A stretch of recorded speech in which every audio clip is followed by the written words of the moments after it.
And the problem is compounded by a very strange thing that a lot of people won't be aware of. Research is now showing that for some odd reason, we tend to trust online advice even more than we trust in-person advice. It's very strange. We grant a subconscious kind of effort to give expertise to these people when we're seeing them online. It makes no sense whatsoever, but that's what the research is showing. Have you seen that research at all? What are your thoughts on it?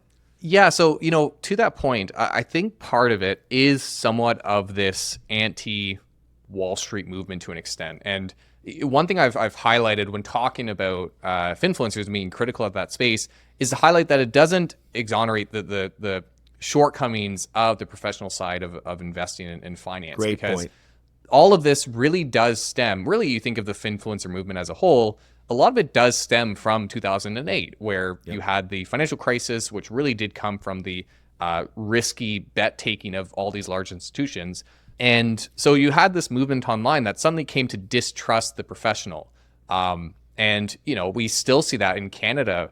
Not too long ago, CBC has done a number of investigations into even bank branch advisors and the advice provided there, and how it can be bad sometimes, how people are given inappropriate financial advice. So the rise of Finfluencers has in part come from the shortcomings of the professional world of finance. And so I think when you talk about trust, that's one of the things you have to consider.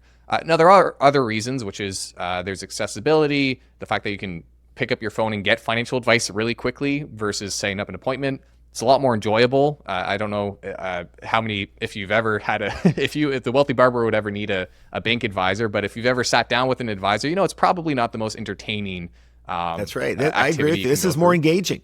That's right. It's more engaging. It's more enjoyable, and you get to learn something in the process. And to Finfluencers, to their credit, a lot of them make that an important part of the content they provide as well. How do I make this engaging? And on top of that, there's the cost barrier as well. Finfluencer content is mostly free.